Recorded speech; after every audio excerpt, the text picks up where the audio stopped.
दोस्तों एक बात बताइए, क्या आपने कभी सोचा है कि अगर पूरी दुनिया आपको भगवान मानने लगे तो क्या सच में आपकी ज़िंदगी आसान हो जाएगी? पहली नज़र में तो जवाब हाँ लगता है, लेकिन अगर आप डून की दुनिया को समझते हैं तो जवाब बिल्कुल उल्टा है। क्योंकि डून पार्ट 3 की कहानी किसी नए युद्ध की नहीं है। ये उस इंसान की कहानी है जिसने सब कुछ जीत लिया है लेकिन अब खुद को हारता हुआ देख रहा है। और सच बताऊँ, मुझे ट्रेलर की सबसे अच्छी बात इसका एक्शन नहीं लगा, बल्कि वो अजीब सी खामोशी लगी। ऐसा लग रहा है जैसे हर किरदार के चेहरे पर कोई ऐसा राज छिपा है जो पूरी गैलेक्सी की किस्मत बदल सकता है। अगर आपने सिर्फ डून पार्ट 1 और पार्ट 2 देखकर सोचा था कि कहानी खत्म हो गई, तो ऐसा बिल्कुल नहीं था। असल कहानी अब शुरू हो रही है, क्योंकि पहले 2 पार्ट्स में सिर्फ पॉल एट्राइड्स बना रहे थे, लेकिन तीसरा पार्ट हमें बताएगा कि पॉल बनने की कीमत क्या होती है। अब जरा पीछे चलते हैं। आपको डून पार्ट 1 याद है? वहाँ पॉल भाग रहा था, उसे समझ ही नहीं आ रहा था कि आखिर वो है कौन। फिर डून पार्ट 2 आया, जहाँ वही लड़का धीरे धीरे फॉरमैन का नेता बन गया।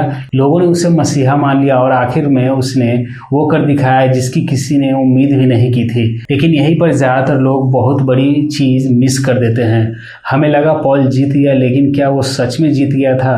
यही सवाल पार्ट 3 पूछने वाला है। क्योंकि कभी कभी सबसे बड़ी हार सबसे बड़ी जीत के बाद ही शुरू होती है। और ट्रेलर देखकर मुझे बिल्कुल यही लगा कि इस बार पॉल के सामने कोई एक विलन खड़ा नहीं है। इस बार उसका सबसे बड़ा दुश्मन उसका अपना नाम है। सोचिए, जब करोड़ों लोग आपकी हर बात को भगवान का आदेश मानने लगे, तब क्या आप अपनी मर्जी से जिंदगी जी सकते हैं? शायद नहीं। और यही बात पॉल को अंदर से तोड़ने वाली है। मुझे लगता है इस फिल्म में पहली बार हम पॉल का वो रूप देखने वाले हैं जो बाहर से बहुत ताकतवर दिखाई देगा, लेकिन अंदर से पूरी तरह अकेला होगा। और यही डून की बाकी साइंस फिक्शन फिल्मों से अलग हो जाती है। यहाँ हीरो दुनिया नहीं बचा रहा, वो खुद को बचाने की कोशिश कर रहा है। अब बात करते हैं चैनी की। ट्रेलर की शुरुआत में हमें चैनी और पॉल के बीच कुछ नोकझोंक दिखाई देता है, और मुझे लगता है कि इस बार सबसे बड़ा सरप्राइज अगर कोई देगा तो वो शायद चैनी ही दे सकती है। क्योंकि पार्ट 2 के आखिर में जब वो पॉल से दूर चली गई थी, उस समय बहुत से लोगों ने कहा था कि शायद वो सिर्फ गुस्से में है, लेकिन मुझे ऐसा बिल्कुल नहीं लगता। अगर आपने चैनी के पूरे सफ़र को ध्यान से देखा है तो उसने हमेशा इंसान पॉल पर भरोसा किया, कभी भगवान पॉल पर नहीं। और अब वही इंसान बदल चुका है। यही वजह है कि इस बार इन दोनों के बीच तलवारों की नहीं, सोच की लड़ाई होने वाली है। यानी एक तरफ ऐसा इंसान होगा जो पूरी दुनिया को बचाना चाहता है, और दूसरी तरफ एक ऐसी लड़की जो सिर्फ उस लड़के को वापस चाहती है जिससे उसे प्यार हुआ था। और सच कहूं, अगर फिल्म इस रिश्ते को सही तरीके से दिखा पाए तो मुझे लगता है कि डून पार्ट 3 का सबसे इमोशनल हिस्सा एक्शन नहीं, बल्कि पॉल और चैनी की बातचीत होगी। अब एक और चीज़ जो शायद आपने नोटिस ही नहीं की होगी, इस बार ट्रेलर में रेगिस्तान पहले जैसा तो है, लेकिन उसका एहसास बदल गया है।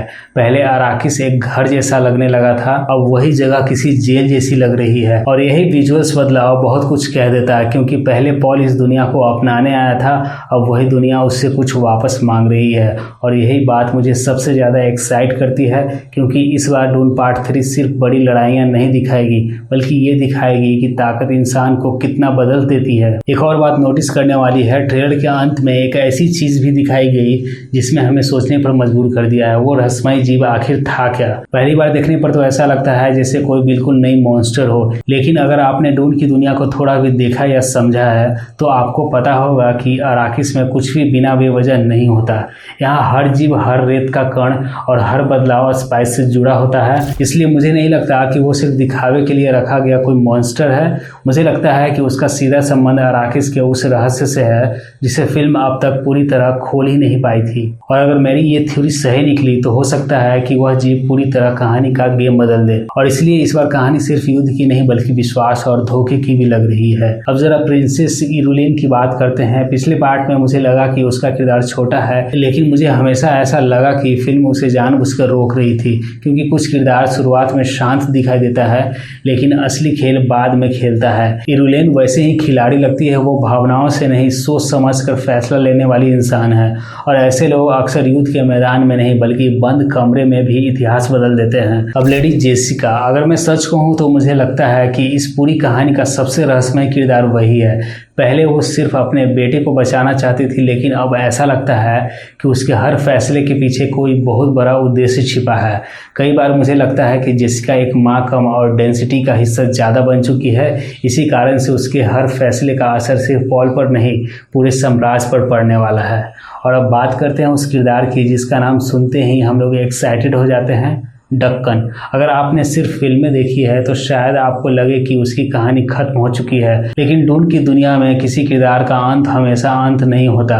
हमें लग रहा है कि फिल्म इस बार उसके साथ क्या नया करने वाली है। अगर ऐसा हुआ तो यह पूरी कहानी का सबसे इमोशनल मोड भी बन सकता है। और इस बार फिल्म का माहौल पहले से कई ज़्यादा भारी लग रहा है। पहले फिल्मों में उम्मीद दिखाई देती थी, अब जिम्मेदारी दिखाई देती है। पहले पॉल भविष्य से डरता था, अब शायद उसे अपने फैसलों के परिणाम से डर लग रहा है। और यही बदलाव मुझे सबसे ज़्यादा पसंद आया, क्योंकि असली हीरो वो नहीं होता जो लड़ाई जीत जाए। असली हीरो वो होता है जो जीतने के बाद भी सही फैसला ले सके। अगर मैं एक लाइन में कहूँ कि पहले डून पार्ट 3 पहले दोनों फिल्मों से अलग क्यों है, तो मेरा जवाब होगा पहले 2 पार्ट्स में सवाल था कि पॉल क्या बनेगा, लेकिन तीसरे पार्ट में सवाल है कि पॉल बनने के बाद अब क्या बचेगा। अगर आपके पास 2 रास्ते हो, एक ऐसा रास्ता जहाँ पूरी दुनिया आपको भगवान मानती हो और दूसरा ऐसा रास्ता जहाँ आप सिर्फ एक सामान्य इंसान बनकर अपने सबसे करीबी लोग के साथ रह सकें, तो आप क्या चुनेंगे? शायद यही सवाल पॉल के सामने भी खड़ा है और इसी सवाल का जवाब हमें डून पार्ट 3 में मिलने वाला है।